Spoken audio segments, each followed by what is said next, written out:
എല്ലാ ദിവസവും കുറ്റകൃത്യങ്ങളുടെ വാർത്തയുണ്ട്. എന്നിട്ടും കുറ്റകൃത്യങ്ങൾക്ക് ഒരു കുറവുമില്ല. 6 മാസം വരെയുള്ള ആൾക്കാരെ ജില്ലാ ജയിൽ, 6 മാസത്തിന് മേൽ ശിക്ഷയുള്ള എല്ലാ ആൾക്കാരെയും സെൻട്രൽ ജയിലിലേക്കാണ് പറപ്പിക്കുക. സെലിബ്രിറ്റികൾക്ക് പ്രത്യേക ട്രീറ്റ്മെൻറ്റ്, VIP-കൾക്ക് പ്രത്യേക ട്രീറ്റ്മെൻറ്റ്, സാധാരണ തടവുകാർക്ക് പ്രത്യേക ട്രീറ്റ്മെൻറ്റ്, അങ്ങനെ ഒരു സാധനമുണ്ടോ? ജയിൽ ഉദ്യോഗസ്ഥരാരെയും ക്ഷണിക്കാറില്ല. ക്ഷണിക്കപ്പെടാതെയാണ് ആൾക്കാർ ജയിലിൽ വരുന്നത്. ഈ തടവുകാർ ഉദ്യോഗസ്ഥരെ മാനിപ്പുലേറ്റ് ചെയ്യാൻ ശ്രമിക്കൂ. ഉദ്യോഗസ്ഥരെ ആക്രമിക്കുന്ന കേസുകളുണ്ട്. പിന്നെ നർക്കോട്ടിക് ഡ്രഗ്സ് പോലത്തുള്ള കാര്യങ്ങൾ കൈവശം വയ്ക്കുകയോ ഉപയോഗിക്കുകയോ ചെയ്യുന്ന കേസുകൾ അങ്ങനെ ഉണ്ടല്ലേ. സ്ഥിരമായിട്ടൊരു 4-5 തവണ വന്നു കഴിഞ്ഞാൽ അവന് സ്വസ്ഥമായ ജീവിതം നാട്ടിൽ നടക്കില്ല. ഒരു ചെറിയ കുറ്റമെങ്കിലും ചെയ്യാത്ത ഒരാൾ ഉണ്ടാവില്ല. മനസ്സിൽ പോലും കുറ്റം ചെയ്തവരുണ്ടാവും. പലതും ശിക്ഷിക്കപ്പെടാതെ പോകും. ശിക്ഷിക്കപ്പെടുന്ന കാര്യങ്ങളുമുണ്ട്. ഇന്ന് നമ്മോടൊപ്പം ഉള്ളത് ജയിലിൽ ഉദ്യോഗസ്ഥനായിരുന്ന 30 വർഷത്തോളം സർവീസുള്ള കേരളത്തിലെ വിവിധ ജയിലുകളിൽ നേതൃസ്ഥാനം വഹിച്ച സത്യരാജ് സാറാണ്. സാർ 30 വർഷമായിട്ട് ജയിലും ജയിലിൻ്റെ അന്തരീക്ഷത്തിലുമുണ്ട്. പലപ്പോഴും നമ്മൾ ശ്രദ്ധിക്കുന്നത് എല്ലാ ദിവസവും കുറ്റകൃത്യങ്ങളുടെ വാർത്തയുണ്ട്, പത്രങ്ങളിലും ചാനലുകളിലും ഓൺലൈൻ മീഡിയയിലും എല്ലാത്തിലും. എന്നിട്ടും കുറ്റകൃത്യങ്ങൾക്ക് ഒരു കുറവുമില്ല.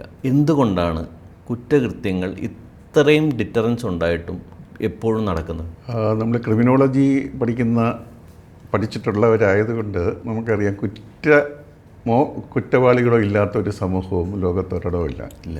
ക്രൈം റേറ്റ് ചിലപ്പോൾ ചില രാജ്യങ്ങളിലോ ചില പ്രദേശങ്ങളിലോ കുറഞ്ഞിരിക്കും. അല്ലാതെ കുറ്റവാളികളില്ലാത്ത ഒരു സമൂഹവും ലോകത്ത് ഒരിടവും ഇല്ല. അതുണ്ടെങ്കിൽ ഈ ഉട്ടോപ്യൻ സൊസൈറ്റിയിൽ മാത്രമേ അങ്ങനെ ഉണ്ടാവാൻ സാധ്യതയുള്ളൂ.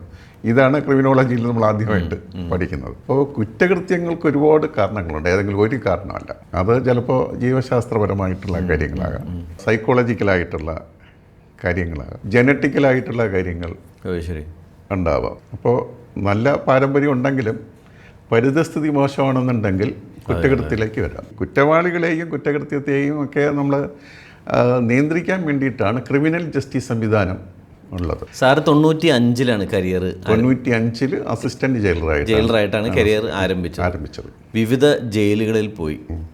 ഒരു കുറ്റകൃത്യം ചെയ്താൽ ഏത് ജയിലിലേക്കാണ് ഇടേണ്ടത് എന്ന് ഒരു തീരുമാനം, അല്ലെങ്കിൽ അതെങ്ങനെയാണത് അതിൻ്റെ ഒരു രീതി? റിമാൻഡിലാണ് ആദ്യമായിട്ട് ജയിലുകളിൽ പ്രതികൾ വരുന്നത്. റിമാൻഡ് ചെയ്യുന്ന കോടതിയുടെ പരിധിയിലുള്ള ജയിലിലായിരിക്കും അവരെ അയക്കുക. അത് പ്രത്യേകിച്ച് പിന്നെ ആ കോടതിയുടെ വിവേചനാധികാരം വെച്ചിട്ട് കോടതിയുടെ ജൂറിഡിക്ഷനിൽപ്പെട്ട ജയിലിലേക്കാണ് അയക്കുന്നത്. പക്ഷേ അതുപോലെ തന്നെ ശിക്ഷിച്ചു കഴിഞ്ഞാലും ആ ജൂറിഡിക്ഷനിലുള്ള ജയിലിലേക്ക് അയക്കുക. പക്ഷേ 1 മാസം വരെ ശിക്ഷിക്കുന്ന പ്രതികളെ സാധാരണഗതിയിൽ സബ് ജയിലാണ് പറയുന്നത്. 3 മാസം വരെയുള്ള ശിക്ഷിക്കുന്ന ആൾക്കാരെ സ്പെഷ്യൽ സബ് ജയിൽ, 6 മാസം വരെയുള്ള ആൾക്കാരെ ജില്ലാ ജയിൽ, 6 മാസത്തിന് മേൽ ശിക്ഷയുള്ള എല്ലാ ആൾക്കാരെയും സെൻട്രൽ ജയിലിലേക്കാണ് പറപ്പിക്കുക. ഇങ്ങനെയാണ് തീരുമാനിക്കുക. അതുപോലെ കരുതൽ തടങ്കൽ പെട്ട ആൾക്കാരെ സെൻട്രൽ ജയിലുകളിലാണ്. നമ്മൾ സിനിമയിൽ കാണുന്നൊരു ജയിലുണ്ട്, അതിൻ്റെ അതിഭാവത്വങ്ങളുണ്ട്. യഥാർത്ഥത്തിൽ സിനിമയിൽ കാണുന്ന ജയിലും യഥാർത്ഥ ജയിലിൻ്റെ ഒരു അറ്റ്മോസ്ഫിയറും തമ്മിൽ എത്രമാത്രം സാമ്യമുണ്ട്, എത്രമാത്രം സാമ്യമില്ലായ്മയുണ്ട്? സിനിമകളിൽ സാധാരണഗതിയിൽ എക്സാജറേറ്റഡ് ആയിട്ടുള്ള സംഭവമായിരിക്കും.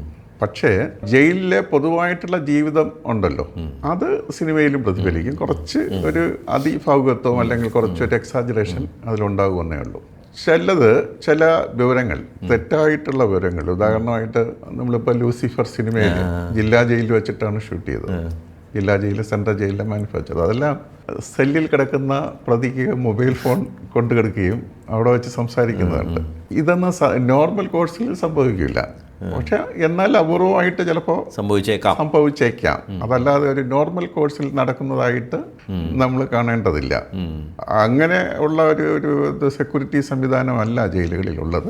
ചില ജയിലുകളിൽ ചില ഉദ്യോഗസ്ഥന്മാരുടെ പിന്നെ സഹായത്തോടു കൂടി ചില ജയിലുകളിൽ സംഭവിച്ചേക്കാം. അത് ഒരു നോർമലായിട്ടുള്ളൊരു സംഭവമായിട്ട് നമുക്ക് പറയാൻ പറ്റില്ല. പലപ്പോഴും വായിച്ചിട്ടുണ്ട് അല്ലെങ്കിൽ കണ്ടിട്ടുണ്ട്. ഇപ്പോൾ തുടക്കം ജയിലിൻ്റെ വാതിൽ കയറുമ്പോൾ തന്നെ മുതുകത്ത് വലിച്ചടിച്ച് തല താത്തി വെച്ചിട്ട് മുതുകത്ത് അടിച്ച് കയറ്റിവിടും എന്നൊക്കെ പണ്ടത്തെ സിനിമയിലും കണ്ടിട്ടുണ്ട്, കേട്ടിട്ടുമുണ്ട്. അത് എത്രമാത്രം സത്യമാണ്, അല്ലെങ്കിൽ അങ്ങനെ വല്ലതും ഉണ്ടോ? അത് പണ്ട് കാലങ്ങളിൽ നമ്മൾ പറഞ്ഞ് കേട്ടിട്ടുള്ളൊരു സംഭവമാണ്. സാറിൻ്റെ കരിയറിനൊക്കെ മുമ്പ് പക്ഷെ അത് ഞാൻ സർവീസിൽ വരുന്നത് 95 ഈ 93 നാഷണൽ ഹ്യൂമൻ റൈറ്റ്സ് കമ്മീഷനൊക്കെ വന്നിട്ടുള്ളത്. തടവുകാരുടെ അവകാശങ്ങൾ സംരക്ഷിക്കാൻ, തടവുകാരുടെ അല്ല, മൊത്തത്തിൽ ആൾക്കാരുടെ മനുഷ്യാവകാശങ്ങൾ സംരക്ഷിക്കാനുള്ള ഒരു ഏജൻസിയാണല്ലോ. അതിനു മുൻപൊക്കെ നടയടി ഉണ്ട് എന്ന് നമ്മൾ കേട്ടിട്ടുണ്ട്. നടയടി എന്നാണ് പറയുക. നടയിൽ അതായത് വിക്കറ്റ് ഗേറ്റ്, തടവുകാർ കടന്നു പോകുമ്പോൾ മെയിൻ ഈ വലിയ ഗേറ്റ് മലർക്കെ തുറക്കില്ല. അത് വലിയ പ്രധാനപ്പെട്ട VIP-കളൊക്കെ വരുമ്പോൾ മാത്രമേ ഗേറ്റ് മലർക്കെ തുറക്കുള്ളൂ. മറ്റേത് ഒരു വിക്കറ്റ് ഗേറ്റിലൂടെയാണ് കടന്നു പോകുന്നത്. അപ്പോൾ കുനിഞ്ഞ് തന്നെ കയറണം. അപ്പോൾ അവിടെ ആണ് അഡ്മിഷൻ നടപടികൾ വരുന്നത്. അപ്പോൾ അഡ്മിഷൻ നടപടികൾ ആയിട്ട് പുതിയതായിട്ട് വരുന്ന ആൾക്കാരെ ഒന്ന് ചെറുതെ ഒന്ന് വിരട്ടി ജയിലിൻ്റെ ഡിസിപ്ലിൻ മനസ്സിലാക്കിപ്പിച്ചിട്ട് വിടുക എന്ന് പറയുന്ന ഒരു മാനേജ്മെൻറ്റ് തന്ത്രമായിട്ടാണ്. അങ്ങനെയാണ് ഈ നടയടി എന്ന് പറയുന്ന സംഭവം വന്നിട്ടുള്ളത്. ഇപ്പോൾ അതിനുള്ള സാധ്യതകൾ വളരെ കുറവാണ്. ഒന്ന്, മനുഷ്യാവകാശം സംരക്ഷിക്കാൻ വേണ്ടിയിട്ട് റിമാൻഡ് ചെയ്യുന്ന കോടതികളോ ശിക്ഷിക്കുന്ന കോടതികളോ ഒക്കെ ഉണ്ട്. മനുഷ്യാവകാശ കമ്മീഷനുകളുണ്ട്. ജയിലിൽ തന്നെ ലീഗൽ എയ്ഡ് സെല്ലുകളുണ്ട്. അത് ലീഗൽ എയ്ഡ് ഡിഫൻസ് ലോയേഴ്സ് സ്ഥിരമായിട്ട് തന്നെയുണ്ട്. അത് ഇവരുടെ കേസ് മാത്രം നോക്കാൻ വേണ്ടിയിട്ടല്ല, ജയിലിനകത്ത് ഒരു പീഡനം അനുഭവപ്പെട്ടാൽ അതിൽ പരാതി കൊടുക്കാൻ കൂടെ അവർ സഹായിക്കും. കാരണം നമ്മൾ പലപ്പോഴും സാറ് പറഞ്ഞുകൊണ്ട് ഞാൻ ചോദിക്കുകയാണ്, ശരിക്കും ഒരു ഉദ്യോഗസ്ഥന് എത്ര തടവുകാർക്കായിരിക്കാം? അത് ഗാർഡിങ് സ്റ്റാഫ് 6 പേർക്ക് ഒരാൾ വേണം എന്നുള്ളതാണ്. പക്ഷെ അങ്ങനെ ഉദ്യോഗസ്ഥന്മാരുടെ എണ്ണം കിട്ടില്ല. 8 മണിക്കൂർ പിന്നെ 6 പേർക്ക് ഒരാൾ വേണമെന്നുണ്ടെങ്കിൽ 24 മണിക്കൂറിലേക്ക് 3 പേര് വേണ്ടേ? വേണം. ഇപ്പോൾ രാത്രി പകൽ. ഇപ്പോൾ ഈ 6:1 എന്ന് പറയുന്ന അനുപാതത്തിൽ പോലും ഉദ്യോഗസ്ഥരില്ല. കുറവാണ്. 6:1:3 എന്നുള്ള ഇതിൽ വേണമെന്നാണ് കേന്ദ്ര ആഭ്യന്തര മന്ത്രാലയം തയ്യാറാക്കിയിട്ടുള്ള മോഡൽ പ്രസന്റ് മാനുവലിൽ പറഞ്ഞിട്ടുള്ളത്. അത് 2016 പക്ഷെ ഇവിടെ 6:1 പോലും ഇല്ല. അപ്പോൾ അതുകൊണ്ട് തന്നെ ഉദ്യോഗസ്ഥന്മാർക്ക് ഇവരെല്ലാം വളരെ ക്ലോസ് ആയിട്ട് മോണിറ്റർ ചെയ്യാനും മറ്റു കാര്യങ്ങൾക്കും വേണ്ടിയിട്ട് പറ്റില്ല. വ്യത്യസ്തങ്ങളായിട്ടുള്ള യൂണിറ്റുകളിലെ ജോലി എടുക്കുന്ന തടവുകാർ കാണും. അപ്പോൾ അവരെല്ലാവരും കൂടെ കൂട്ടിയിട്ടാണ് ഈ 6:1 ഉള്ളത്. അപ്പോൾ അതുകൊണ്ട് ജീവനക്കാരുടെ ഗാർഡിംഗ് സ്റ്റാഫിൻ്റെ എണ്ണത്തിൽ വളരെ കുറവാണ് ഇപ്പോൾ ജയിലുകളിലുള്ളത്. അപ്പോൾ നമുക്ക് സൈക്കോളജിക്കലായിട്ട് അവർ കൺട്രോൾ ചെയ്തേ പറ്റൂ. അവരെ ഏതെങ്കിലും ഒരു മെക്കാനിസം ഉപയോഗിച്ചിട്ട് പിന്നെ ഡിസിപ്ലിൻ മെയിൻറ്റെയിൻ ചെയ്യുക എന്നുള്ളതാണ് ഏറ്റവും പ്രധാനം. ടെക്നോളജി ഉപയോഗിക്കുന്നുണ്ട്. CCTV സംവിധാനം പോലത്തുള്ള ടെക്നോളജിയൊക്കെ ഉണ്ട്. അതും നിരീക്ഷിക്കണമെന്നുണ്ടെങ്കിൽ ആര് വേണം? അതിനൊരു സ്റ്റാഫ് വേണം. അത് ഒരാൾ പോരാ, 3 പേരെങ്കിലും വേണം. എല്ലാ ഒരു 95-100 ക്യാമറകളുടെ വിഷ്വൽസ് നിരീക്ഷിക്കാൻ വേണ്ടിയിട്ട് ഒരാളുടെ കണ്ണെല്ലാം പോവില്ല. അത് അങ്ങനത്തെ 3 ഷിഫ്റ്റും വേണം. അത് 3 ഷിഫ്റ്റും വേണം. പലപ്പോഴും അങ്ങനെ കിട്ടാറില്ല. അപ്പോൾ അത് ഒരു സുരക്ഷയെ ബാധിക്കുന്ന ഒരു സംഭവമാണ്. പിന്നെ നമ്മൾ പലപ്പോഴും കേൾക്കുന്ന ഒരു ആക്ഷേപം, സെലിബ്രിറ്റികൾക്ക് പ്രത്യേക ട്രീറ്റ്മെൻറ്റ്, VIP-കൾക്ക് പ്രത്യേക ട്രീറ്റ്മെൻറ്റ്, സാധാരണ തടവുകാർക്ക് പ്രത്യേക ട്രീറ്റ്മെൻറ്റ്, അങ്ങനെ ഒരു സാധനം ഉണ്ടോ? കേരളത്തിലെ ജയിലുകളിൽ എല്ലാ തടവുകാരും ഇപ്പോൾ ഞാൻ മനസ്സിലാക്കുന്നിടത്തുള്ള എല്ലാ C ക്ലാസ് പ്രതികളാണ്. A ക്ലാസ് സ്ഥാനമൊക്കെ ബാലകൃഷ്ണപിള്ള അദ്ദേഹത്തിനൊക്കെയാണ്. അതിന് ഒന്നുകിൽ കോടതിയുടെ ഉത്തരവ് വേണം, അല്ലെങ്കിൽ ഗവൺമെൻറ് ഉത്തരവ് വേണം. ബാക്കി എല്ലാ പ്രതികളും C ക്ലാസ് പ്രതികളാണ്. അപ്പോൾ C ക്ലാസ് പ്രതികൾക്കുള്ള സൗകര്യമാണ് കിട്ടുക.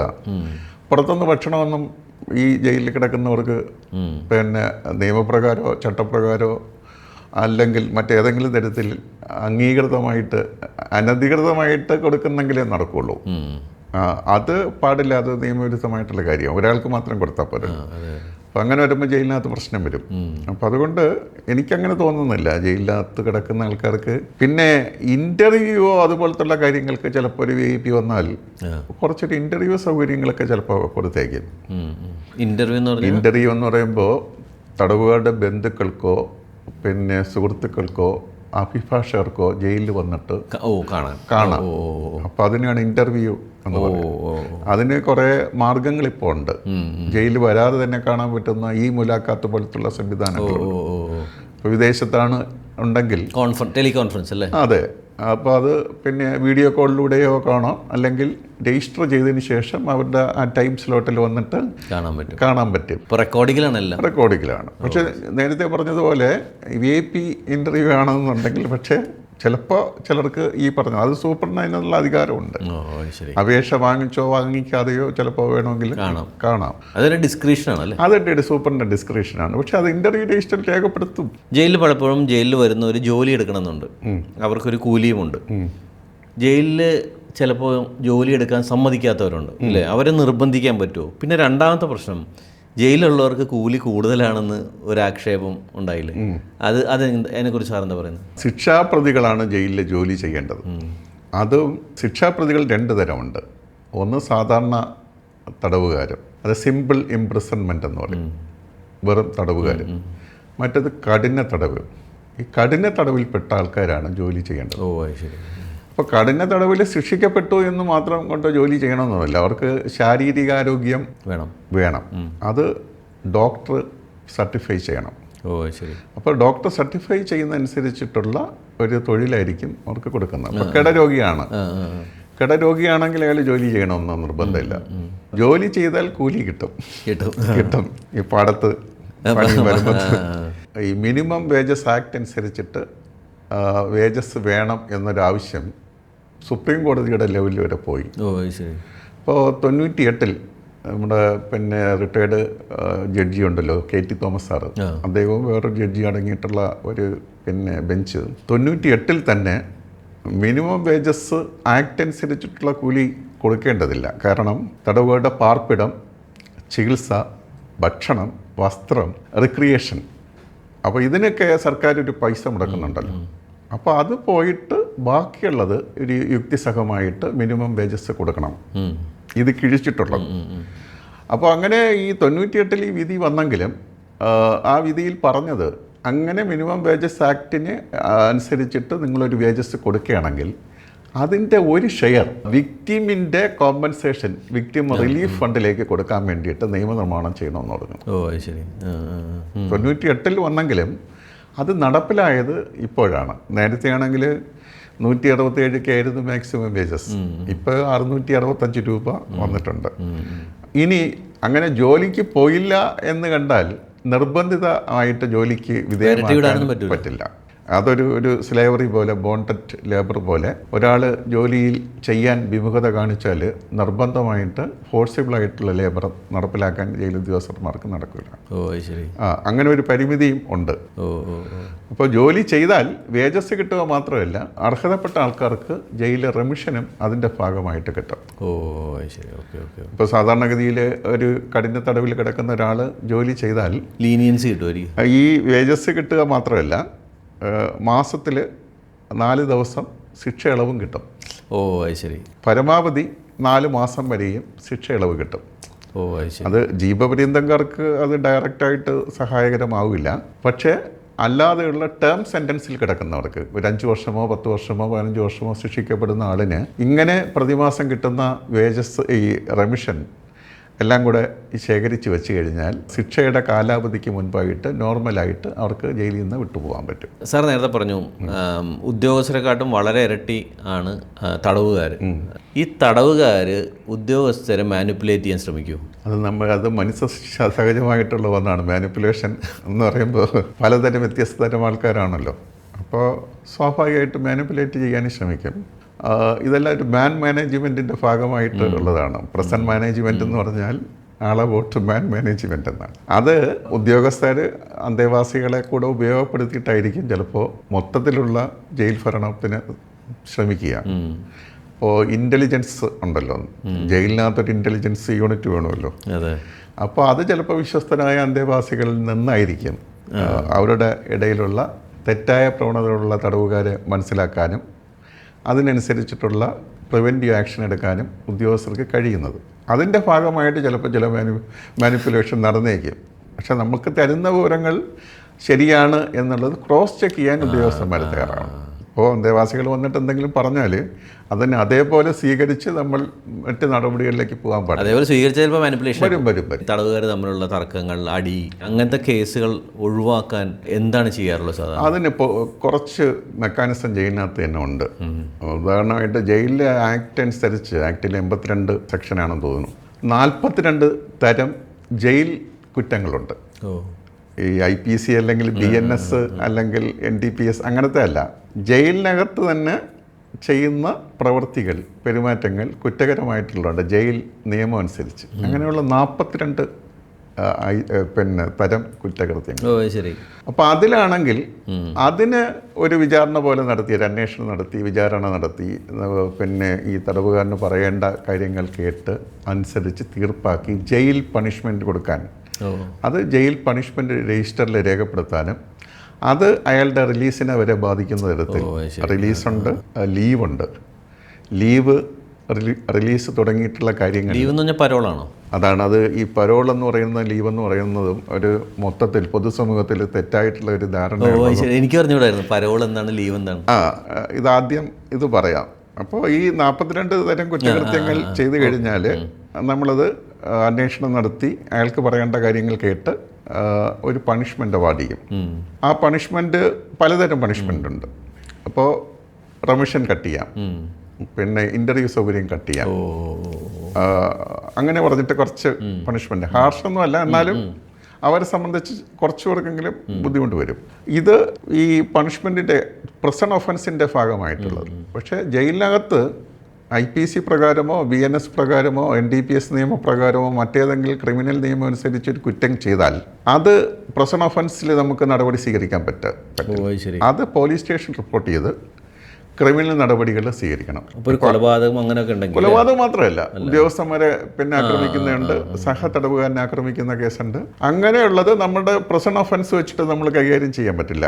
ഗൗരവതരമായിട്ടുള്ള കുറ്റകൃത്യങ്ങളാണ് എന്ന് നമുക്ക് തോന്നിയാൽ അത് പോലീസ് സ്റ്റേഷനിൽ, തൊട്ടടുത്തുള്ള നമ്മുടെ ജൂറിഡിക്ഷനിൽ വരുന്ന പോലീസ് സ്റ്റേഷനിൽ റിപ്പോർട്ട് ചെയ്തിട്ട് പിന്നെ FIR രജിസ്റ്റർ ചെയ്ത് ആ നടപടികൾ, കോടതി നടപടികളിലേക്ക് പോകും. അപ്പോൾ തടവുകാർ തമ്മിൽ ഉണ്ട്, തടവുകാർ പിന്നെ ഉദ്യോഗസ്ഥരെ ആക്രമിക്കുന്ന കേസുകളുണ്ട്, പിന്നെ നർക്കോട്ടിക് ഡ്രഗ്സ് പോലത്തുള്ള കാര്യങ്ങൾ കൈവശം വയ്ക്കുകയോ ഉപയോഗിക്കുകയോ ചെയ്യുന്ന കേസുണ്ട്. അങ്ങനെ ഉണ്ടല്ലേ? ഉണ്ട്. അത് ജയിലുകളിൽ അങ്ങനെ വരും. അത് ഈ പറഞ്ഞതുപോലെ മയക്കുമരുന്നൊക്കെ ബോഡി ക്യാവിറ്റിയിലൊക്കെ വെച്ചിട്ട് കൊണ്ടുവരുന്ന ഇതാണ്. അത് എസ്കോർട്ട് ചെയ്യുന്ന പോലീസുകാർക്ക് ഒന്നും എളുപ്പത്തിൽ പിടിക്കാൻ പറ്റില്ല. കോടതിയിൽ നേരിട്ട് ഹാജരാക്കുന്ന പ്രതികളുണ്ട്. നമുക്ക് വീഡിയോ കോൺഫറൻസിംഗ് സംവിധാനം ഉണ്ടെങ്കിലും ചില പ്രതികളെ നേരിട്ട് ഹാജരാക്കേണ്ടി വരുന്ന സാഹചര്യങ്ങളുണ്ട്. അപ്പോൾ കോടതിയിൽ കൊണ്ടുപോയിട്ട് വരുമ്പോൾ അവിടെയുള്ള ടോയ്ലറ്റിനകത്ത് കയറിയിട്ടായിരിക്കും അവർ ഈ ബോഡി ക്യാവിറ്റിയിൽ ഫിറ്റ് ചെയ്യുന്നത്. അപ്പോൾ അത് ജയിലിലെ ഗേറ്റിൽ പരിശോധനയിൽ കിട്ടിയില്ലെന്നുണ്ടെങ്കിൽ അവർ താമസിക്കുന്ന ഇടത്തിലേക്ക് അത് കൊണ്ടുപോകും, എന്നിട്ട് അത് വിതരണം ചെയ്യും. അപ്പോൾ അത് ഇപ്പോൾ ഈ NDMA പോലത്തുള്ള സാധനങ്ങളാണെന്നുണ്ടെങ്കിൽ വളരെ മൈന്യൂട്ടായിട്ടുള്ള സാധനമല്ലേ. അപ്പോൾ അത് കൊണ്ടുപോകാനായിട്ടൊക്കെ കുറച്ചുകൂടി ഈസിയാണ്. അപ്പോൾ അത് കണ്ടുപിടിക്കുക എന്നുള്ളതും വലിയ ബുദ്ധിമുട്ടുള്ള ഒരു കാര്യമാണ്. എല്ലാ ഉദ്യോഗസ്ഥന്മാർക്കും, എക്സ്പെർട്ടൈസുള്ള ഉദ്യോഗസ്ഥർക്കും ഒരുപക്ഷെ കുറച്ച് കണ്ടുപിടിക്കാൻ പറ്റും. അങ്ങനെയാണ് നമ്മളതിനെ ചെയ്യുന്നത്. രണ്ടാമത് ചോദിച്ചത് പരോളും ലീവും തമ്മിലുള്ള വ്യത്യാസം. ചെറിയ കാലത്തേക്കുള്ള റിലീസിനെ, ടെമ്പററി റിലീസിനെയാണ് ലീവ് എന്ന് നമ്മുടെ നാട്ടിൽ പറയുന്നത്. ഉദാഹരണമായിട്ട് നമ്മുടെ സംസ്ഥാനത്തിൽ സാധാരണ ലീവുമുണ്ട്, എമർജൻസി ലീവുമുണ്ട്. എമർജൻസി ലീവ് എന്ന് പറഞ്ഞാൽ സ്വന്തം അടുത്ത ബന്ധുക്കൾ, അച്ഛനമ്മ, പിന്നെ സഹോദരൻ സഹോദരി, പിന്നെ മകൻ മകൾ എന്നൊക്കെ പറഞ്ഞിട്ട് അടുത്ത ബന്ധുക്കൾ, നിയറസ്റ്റ് റിലേറ്റീവ്സ് ഗുരുതരമായ രോഗാവസ്ഥയിലോ അല്ലെങ്കിൽ മരണാസന്നമായിട്ടുള്ള അവസ്ഥയിലോ അല്ലെങ്കിൽ മരിച്ചു പോകുന്ന സാഹചര്യങ്ങളിൽ ഒരു പോലീസ് റിപ്പോർട്ടോ അല്ലെങ്കിൽ മെഡിക്കൽ റിപ്പോർട്ടിൻ്റെ അടിസ്ഥാനത്തിൽ മരിക്കുകയാണെങ്കിൽ ആ സംസ്കാര ചടങ്ങിലും തുടർന്നുള്ള കാര്യങ്ങളിലും പങ്കെടുക്കാൻ വേണ്ടിയിട്ട് കൊടുക്കും. അല്ലെങ്കിൽ ഗുരുതരമായ രോഗാവസ്ഥയിൽ കഴിയുകയാണെങ്കിൽ അവരോടൊപ്പം ചികിത്സയ്ക്ക് സഹായകരമായിട്ട് വീട്ടിൽ ആശുപത്രിയിലോ നിൽക്കാൻ വേണ്ടിയിട്ടാണ്. അത് ജയിൽ സൂപ്രണ്ടിന് 10 ദിവസം വരെ എമർജൻസി കൊടുക്കാം. അപ്പം പോലീസുകാർ കൂടെ പോവോ? വേണ്ട, പോലീസിൻ്റെ ഇല്ലാതെ തന്നെ. അപ്പോൾ അതിന് ഇങ്ങനെ ഗുരുതരാവസ്ഥമായ അവസ്ഥയിൽ ഒരു ആൾ കിടക്കുകയാണ്, അച്ഛൻ കിടക്കുകയാണ്, അമ്മ കിടക്കുകയാണ്, എനിക്ക് വേണം, എനിക്ക് എമർജൻസി ലീവ് വേണം എന്നൊരു അപേക്ഷ ഇട്ടാൽ അത് പോലീസ് അന്വേഷണത്തിലൂടെ നമ്മളത് പിന്നെ ജെനുവിനാണോ അല്ലയോ എന്ന് ഉറപ്പുവരുത്തും. 2, ഇയാൾ നാട്ടിൽ ഈ എമർജൻസി ലീവിൽ പോയാൽ ഇയാളുടെ ജീവന് സുരക്ഷ ഉണ്ടാവുമോ? ഇല്ല. ഇയാൾ പോക്കഴിഞ്ഞാൽ മറ്റുള്ളവരുടെ സുരക്ഷയ്ക്ക് ക്രമസമാധാന പ്രശ്നം ഉണ്ടാകുമോ? ഇത് രണ്ടും നമ്മൾ ലോക്കൽ പോലീസ് മുഖേന അന്വേഷിക്കും. ലോക്കൽ ചട്ടം അനുസരിച്ച് ലോക്കൽ പോലീസ് മതി. പക്ഷെ പോലീസ് സംവിധാനത്തിൽ ലോക്കൽ പോലീസ് എന്നുള്ളത് മാറ്റിയിട്ട് ജില്ലാ പോലീസ് മേധാവി മുഖേനയായിരിക്കും നമുക്ക് റിപ്പോർട്ട് കിട്ടുക. ഓ ശരി. അപ്പോൾ ഇത് അനുകൂലമായിട്ടുള്ള റിപ്പോർട്ട് കിട്ടുകയാണെങ്കിൽ ജയിൽ സൂപ്രണ്ടിന് അയാളെ 7 ദിവസം കൊടുക്കാം, 10 ദിവസം വരെയും കൊടുക്കാം. ഓ ശരി. അത് ജയിൽ DGPക്ക് 15 ദിവസം വരെ എക്സ്റ്റെൻഡ് ചെയ്ത് കൊടുക്കാം. ഓ ശരി. സർക്കാരിന് 45 ദിവസം വരെ എക്സ്റ്റെൻഡ് ചെയ്ത് കൊടുക്കാം. ഓ ശരി. ഒറ്റയടിക്ക്. അതിനൊരു സമയപരിധി ഒന്നുമില്ല. ജയിലിൽ വന്നിട്ട് ഇത്ര നാൾ കഴിഞ്ഞിട്ടേ അപേക്ഷിക്കാൻ പാടുള്ളൂ എന്ന്. സാഹചര്യം പോലെയാണ്. എന്നാൽ ഓർഡിനറി ലീവ് എന്ന് പറഞ്ഞിട്ട് വേറൊരു സംവിധാനമുണ്ട്. ആ സംവിധാനത്തിൽ ഒന്നുകിൽ ശിക്ഷയുടെ 1/3 ശിക്ഷ ജയിലിൽ കഴിഞ്ഞിരിക്കണം. ഉദാഹരണമായിട്ട് 1 വർഷം ആണ് ശിക്ഷയെങ്കിൽ അയാൾ 4 മാസം ജയിലിൽ കഴിഞ്ഞിരിക്കണം. ഇനി എല്ലാ ജീവപര്യന്തക്കാരനാണ് അല്ലെങ്കിൽ 10 വർഷമാണ്, അയാൾ 2 വർഷം ജയിലിൽ കഴിഞ്ഞിരിക്കണം. എന്നാൽ മാത്രമേ ഓർഡിനറി ലീവിന് അപേക്ഷിക്കാൻ പാടുള്ളൂ. ഈ ഓർഡിനറി ലീവ് ഇതേപോലെ തന്നെയാണ്. 2 റിപ്പോർട്ട് വാങ്ങേണ്ടി വരും. ഒന്ന് പോലീസ് മേധാവിയുടെ, അത് സ്റ്റേഷൻ ഹൗസ് ഓഫീസറെയോ അല്ലെങ്കിൽ ജില്ലാ പോലീസ് മേധാവിയുടെ റിപ്പോർട്ട് വാങ്ങണം. ഈ 2 കാര്യങ്ങൾ. ഒന്ന്, ക്രമസമാധാന പ്രശ്നം ഉണ്ടാകാൻ സാധ്യതയുണ്ടോ. 2, ഇയാളുടെ ജീവൻ അപകടത്തിലാവുമോ. ഈ 2 കാര്യങ്ങളാണ് നോക്കുന്നത്. അത് അനുകൂലമായിട്ട് കിട്ടണം. 2, പ്രൊബേഷൻ ഓഫീസർ റിപ്പോർട്ടുമാണ്. ജില്ലാ പ്രൊബേഷൻ ഓഫീസർ സാമൂഹ്യനീതി വകുപ്പിലെ ഉദ്യോഗസ്ഥനാണ്. അപ്പോൾ അദ്ദേഹത്തിൻ്റെ റിപ്പോർട്ടെന്ന് പറഞ്ഞാൽ ഇയാളുടെ കുടുംബ പശ്ചാത്തലം, സാമൂഹ്യ പശ്ചാത്തലം, ഇയാൾ ഈ ഓർഡിനറി ലീവിൽ പൊക്കഴിഞ്ഞാൽ ഇയാളെ സ്വീകരിക്കാനായിട്ട് അയാളുടെ ബന്ധുക്കൾ തയ്യാറാകുമോ. അപ്പോൾ ഈ കാര്യങ്ങളെല്ലാം അദ്ദേഹത്തിൻ്റെ റിപ്പോർട്ടിൽ തരുമ്പോൾ അത് അനുകൂലമാണെങ്കിൽ, റെക്കമെൻഡ് ചെയ്യുകയാണെങ്കിൽ ആദ്യത്തെ ലീവ് ജയിൽ വകുപ്പ് മേധാവിയാണ് നൽകുന്നത്. 30 ദിവസമാണ് ഒറ്റയടിക്ക് പരമാവധി കൊടുക്കാൻ പറ്റുക. അങ്ങനെ 1 വർഷം 2 തവണ കൊടുക്കാം. 2 തവണ എന്ന് പറയുമ്പോൾ 60 ദിവസം ഒരു കലണ്ടർ വർഷം കൊടുക്കാൻ പറ്റും. ശരി. അത് വേണമെങ്കിൽ 15 ദിവസം വെച്ചിട്ട് 4 തവണയായിട്ട് എടുക്കാം. ശരി. അല്ല, 30 ദിവസം ആണ് വേണ്ടതെങ്കിൽ വർഷത്തിൽ, ഒരു കലണ്ടർ വർഷത്തിൽ 2 തവണയായിട്ട് എടുക്കാം. 15 ദിവസം താഴെയായിട്ട് കൊടുക്കില്ല, 30 ദിവസത്തിനപ്പുറമായിട്ടും കൊടുക്കില്ല. അങ്ങനെ കൊടുത്തത് കോവിഡ് കാലത്ത് മാത്രമാണ് കൊടുത്തത്. ചട്ടത്തിൽ ഭേദഗതി ചെയ്തിട്ട് അങ്ങനെ കൊടുത്തു. അപ്പോൾ ഇത് ഓർഡിനറി ലീവാണ്. നമ്മുടെ നാട്ടിൽ ഓർഡിനറി ലീവ്, എമർജൻസി ലീവ് എന്ന് പറഞ്ഞിട്ടാണ് ചട്ടപ്രകാരം ഉള്ളത്. എന്നാൽ ഉത്തരേന്ത്യയിൽ ഈ സംവിധാനത്തിന് പരോളെന്നും ഫർലോ എന്നുമാണോ പറഞ്ഞിട്ടുള്ളത്. ശരി. ഫർലോ എന്ന് പറയുന്നതാണ് ഇവിടുത്തെ ഓർഡിനറി ലീവ്. ഇതിന് പ്രത്യേകിച്ച് കാരണം ആവശ്യമില്ല. പക്ഷേ ഈ ലീവിന് പോയവർ പോലീസ് സ്റ്റേഷനിൽ പോയി സൈൻ ചെയ്യണം, അങ്ങനെയൊക്കെ? അത് നമ്മൾ കണ്ടീഷൻ, അത് ജയിൽ സൂപ്രണ്ടാണ് തീരുമാനിക്കുന്നത്. നിങ്ങൾ അയാളുടെ ആദ്യത്തെ ലീവിൽ പോകുമ്പോൾ അയാളുടെ തിരിച്ചു വരവ് ഉറപ്പുവരുത്താൻ വേണ്ടിയിട്ട് ആവശ്യമായിട്ടുള്ള കണ്ടീഷൻസ് ജയിൽ സൂപ്രണ്ടിന് വയ്ക്കാം. ഈ പരോളെന്ന് പറയുന്നതാണ് എമർജൻസി ലീവ്. ശരി. Emergency leave. ആ എമർജൻസി ലീവിൽ എത്ര തവണ വേണമെങ്കിലും എടുക്കാം. ഇപ്പോൾ ലേറ്റസ്റ്റ് ആയിട്ട് പറഞ്ഞിരിക്കുന്നത്, സുപ്രീം കോടതി പറഞ്ഞിട്ടുള്ളത്, ഇങ്ങനെ പോകുന്ന പീരീഡ് റിലീസ് സമയമാകുമ്പോൾ കാൽക്കുലേറ്റ് ചെയ്യാൻ, ശിക്ഷയായിട്ട് കാൽക്കുലേറ്റ് ചെയ്യാൻ പാടില്ല എന്നാണ്. സാർ, ഇതിൽ വേറെ രസകരമായ സംഭവം, ചിലവർ പറയും ജയിൽ എനിക്കൊരു തറവാട് പോലെയാണ്. അതിൻ്റെ ഒരു സൈക്കോളജി എന്താണ്? ജയിലിൽ വരുന്ന കുറ്റവാളികളെ അവരുടെ സ്വഭാവവും പ്രവണതയും വെച്ചിട്ട് 2 തരമായിട്ട് നമ്മൾ പറയും. ഒന്ന് casual offenders, 2 habitual offenders. Habitual offenders എന്ന് പറഞ്ഞാൽ തെഫ്റ്റോ പ്രോപ്പർട്ടി ഒഫൻസോ കമ്മിറ്റ് ചെയ്ത് 3 തവണയിൽ കൂടുതൽ ജയിലിൽ വരുന്നവരെയാണ്. അവരെ ഹാബിച്വലായിട്ട് ഒന്നിൽ കോടതിക്ക് ക്ലാസിഫൈ ചെയ്യാം, അല്ലെങ്കിൽ ജയിൽ വകുപ്പിന് ക്ലാസിഫൈ ചെയ്യാം. അവരെ വിട്ടയക്കുന്നതിന് മുൻപായിട്ട് പോലീസ് ഏജൻസികൾക്ക് റിപ്പോർട്ട് കൊടുക്കണം.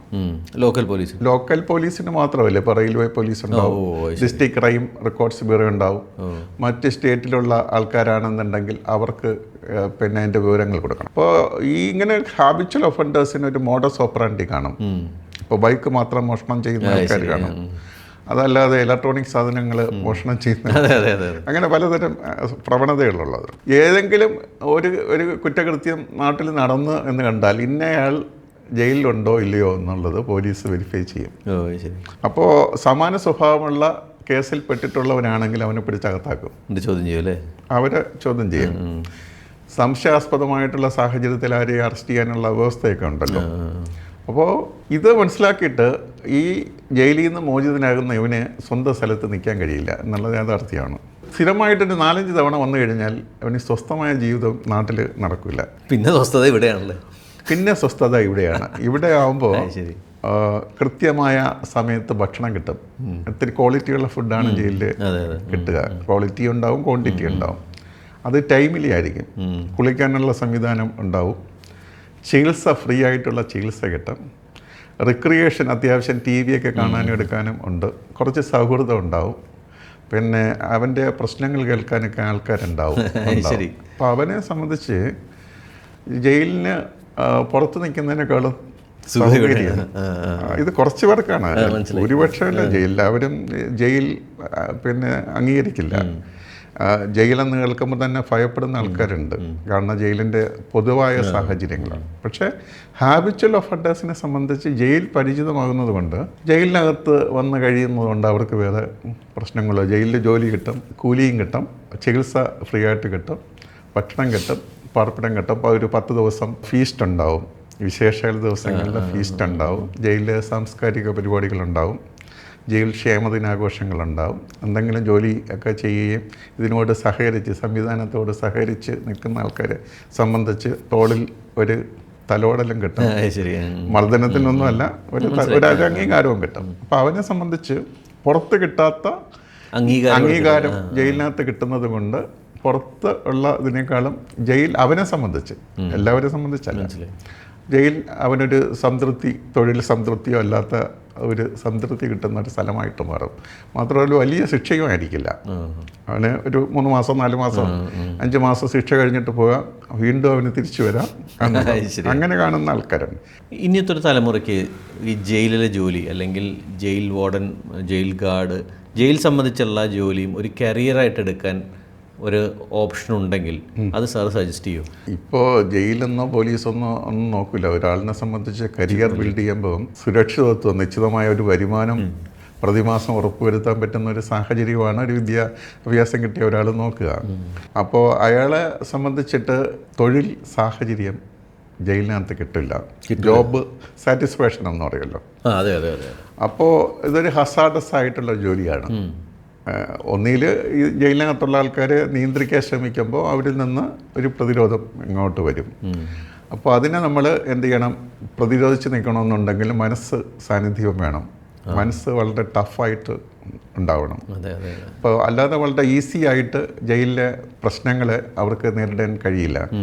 അങ്ങനെ വരുമ്പോഴാണ് തൊഴിൽ സംതൃപ്തി ലഭിക്കാതെ പോകുന്നത്. അതുകൊണ്ട് ഒന്ന്, ജയിൽ വകുപ്പിലെ ഏറ്റവും താഴത്തെ ലെവലുള്ള ഉദ്യോഗസ്ഥരാണ് അസിസ്റ്റന്റ് പ്രിസൺ ഓഫീസർ. പഴയ വാർഡൻ എന്നുള്ള പേരെല്ലാം മാറി. ആ പേര് മാറ്റിയത് തന്നെ ഇവൻ്റെ ഡിഗ്നിറ്റി വരാൻ വേണ്ടിയാണ്. അസിസ്റ്റന്റ് പ്രിസൺ ഓഫീസർ എന്ന് പറയുമ്പോൾ ഒരു ഓഫീസർ എന്ന് പറയുന്നത് ഇത് വേണം. അപ്പം അങ്ങനെ 2014 ശേഷമാണ് ജയിൽ ചട്ടങ്ങൾ മാറ്റിയപ്പോഴാണ് ആ പേരും കൂടെ മാറ്റിയത്. അപ്പോൾ അവരുടെ ജോലി വളരെ സങ്കീർണതയുള്ള ഇതാണ്. അപ്പോൾ അതുകൊണ്ട് മറ്റേതെങ്കിലും ഒരു സിവിൽ ജോലി ചെയ്യുന്ന ലാഘവത്തോടു കൂടി ജയിലിൽ ജോലി ചെയ്യാൻ പറ്റില്ല. ജയിലിൽ ജോലി ചെയ്യുമ്പോൾ കുറച്ച് ടഫായിട്ടുള്ള നടപടികൾ സ്വീകരിക്കേണ്ടി വരും. അത് നേരിടാൻ പ്രാപ്തിയുള്ള, മനസാന്നിധ്യമുള്ള, മനസ്സുറപ്പുള്ളവർക്ക് മാത്രമേ ജയിലിൽ ജോലി ചെയ്യാൻ പറ്റുള്ളൂ. സാറ് സാറ്റിസ്ഫൈഡ് ആണ് കരിയറിൽ? ഞാൻ ശരിക്കും പറഞ്ഞൊരു അധ്യാപകനാകാൻ വേണ്ടിയിട്ട് BEd പോസ്റ്റ് ഗ്രാജുവേഷൻ കഴിഞ്ഞിട്ട് BEd ഒക്കെ കഴിഞ്ഞിട്ട് നിൽക്കുമ്പോഴാണ് ഡിഗ്രി ലെവലിലുള്ള ഒരു ജോലി കിട്ടിയത്. പിന്നീട് സ്വാഭാവികമായിട്ട് ചെറുപ്പത്തിലാവുമല്ലോ, ഇങ്ങനെ ഒരു പ്രൊമോഷന് ഉണ്ടാവും, കാക്കിയിടുക എന്നൊക്കെ പറയുമ്പോൾ പിന്നീട് വരുന്ന കാര്യങ്ങളാണ്. അതുകൊണ്ട് പിന്നീട് നമ്മൾ അധ്യാപകൻ്റെ റോളിലേക്കൊന്നും പോയില്ല. അപ്പോൾ ഞാൻ അധ്യാപനം നമുക്ക് ഇഷ്ടമുള്ള കാര്യമാണ്. ഇപ്പോൾ ജയിലൊരു ട്രെയിനിങ് ഇൻസ്റ്റിറ്റ്യൂട്ടുണ്ട്. അപ്പോൾ അതിൻ്റെ ഡയറക്ടർ, പിന്നെ സോണൽ DIG എന്നുള്ള ഒരു പദവിയിലിരുന്നിട്ടാണ് നമ്മൾ റിട്ടയർ ചെയ്യുന്നത്. ജയിലിലെ ഉദ്യോഗസ്ഥർക്കും പരിശീലനം കൊടുക്കുന്ന ഒരു സ്ഥാപനമാണ്. 9 മാസം പരിശീലനം കൊടുക്കുന്ന state institute of correctional administration, അതാണ് സിക്ക എന്ന് പറയും. അപ്പോൾ അതിൽ ഡയറക്ടർ എന്ന നിലയ്ക്കും കൂടെയാണ് നമ്മൾ റിട്ടയർ ചെയ്യുന്നത്. അപ്പോൾ അതുകൊണ്ട് നമ്മളൊരു പരിധി കഴിഞ്ഞിട്ട് ഇതിലൊരു സ്കില്ല് വരുമല്ലോ. ജയിൽ എക്സ്പീരിയൻസും ജയിൽ മാനേജ്മെൻറ്റിൻ്റെ സ്കില്ല് സ്വാഭാവികമായിട്ടും ഇത് വരും. പിന്നെ നമുക്ക് മറ്റ് ജോലി എടുക്കാനുള്ള പ്രായവും കഴിയുമല്ലോ, പ്രായപരിധിയും കഴിയും. അപ്പോൾ അതുകൊണ്ട് എനിക്കങ്ങനെ ഇതായിട്ട് തോന്നിയിട്ടില്ല. ടെൻഷൻ ഉണ്ടാവും, സ്ട്രെസ്സും ഉണ്ടാവും. പക്ഷെ അതിന് നമ്മൾ മാനേജ് ചെയ്ത് നമുക്ക് പോകാൻ പറ്റും. രാജ്യത്ത് കിട്ടേണ്ടുന്ന എല്ലാ അംഗീകാരങ്ങളും പ്രസിഡൻറ്റിൻ്റെ മെഡലടക്കം 2 തവണ കിട്ടിയിട്ടുണ്ട്, മുഖ്യമന്ത്രിയുടെ മെഡൽ കിട്ടി. അതുകൊണ്ട് എന്നെ സംബന്ധിച്ച് സാറ്റിസ്ഫൈഡ് ആണ്, ഹാപ്പിയാണ്. ഇപ്പോൾ ഈ സിനിമയിലും കണ്ട് മറ്റേ സീരീസിലൊക്കെ കണ്ടിട്ട് ഈ ജയിലിൽ പോലൊരു ഹീറോ ഇമേജ് ആണെന്ന് കരുതുന്ന പലരോടും ജയിലിലേക്ക് വരരുത് എന്നാണോ സാറിന് പറയാനുള്ളത്? ജയിലിൽ ആർക്ക് വേണമെങ്കിലും ജയിലിൽ ഏതെങ്കിലും ഒരു കുറ്റം ആരോപിക്കപ്പെട്ട് വരാനുള്ള സാഹചര്യമുണ്ട്. ഉണ്ട്. അത് ഹൈ പ്രൊഫൈൽ ഉള്ള പിന്നെ സമൂഹത്തിൽ നിലയും വിലയുള്ള ആൾക്ക് വേണമെങ്കിലും വരാം. അധ്യാപകർക്ക് വരാം, ഡോക്ടേഴ്സിന് വരാം, എൻജിനീയേഴ്സിന് വരാം. എല്ലാ വിഭാഗം ആൾക്കാർക്കോ പോലീസ് ഉദ്യോഗസ്ഥന്മാർക്കോ ഒരു തൊഴിലിൻ്റെ ഇടയ്ക്ക് സംഭവിക്കുന്ന എന്തെങ്കിലും വീഴ്ചയുടെ പേരിലോ ശരിക്കും ഒരു കുട്ടി ഒരു അധ്യാപനെതിരെ കേസ് കൊടുത്ത് തള്ളിയത് ആകാം. അത് juvenile justice care and protection ആക്ടിൽ ഏതെങ്കിലും ഒരു വകുപ്പിൻ്റെ ഒരു വയലേഷൻ ഉണ്ടെങ്കിൽ അധ്യാപകനെ പിടിച്ചിട്ട് അവർ വടി കൊണ്ടൊരു തല്ലി കഴിഞ്ഞാൽ വേണമെങ്കിൽ അധ്യാപകനെതിരായിട്ട് ക്രിമിനൽ ഒഫൻസ് പിന്നെ അക്യൂസ് ചെയ്തിട്ട് ജയിലിനകത്ത് കൊണ്ടുവരാം. ചികിത്സാ പിഴവിൻ്റെ പേരിൽ ഡോക്ടേഴ്സിനെ കൊണ്ടുവരാം. ഇനി ഒരു സൈക്കോളജിസ്റ്റിൻ്റെ കൗൺസിലിങ്ങിൻ്റെ പേരിൽ എന്തെങ്കിലും ഒരു കാര്യം പറഞ്ഞിട്ട് പോക്സോ നിയമമോ മറ്റെന്തെങ്കിലോ ആരോപിച്ചിട്ട് കൊണ്ടുവരാം.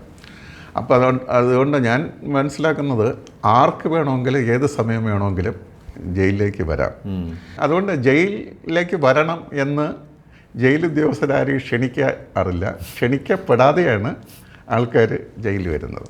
ആരെയും കോടതി ഉത്തരവുണ്ടെങ്കിലോ അല്ലെങ്കിൽ സർക്കാരിൻ്റെയോ അല്ലെങ്കിൽ ഭരണകൂടത്തിൻ്റെ ഉത്തരവുമായിട്ട് മാത്രമേ ആരെയും നമ്മൾ ജയിലിൽ സ്വീകരിക്കുകയുള്ളൂ. നമ്മൾ സ്വന്തം നിലയ്ക്ക് ആരെയും ജയിൽ വരാൻ പറയുകയോ സ്വീകരിക്കുകയോ ചെയ്യാറില്ല.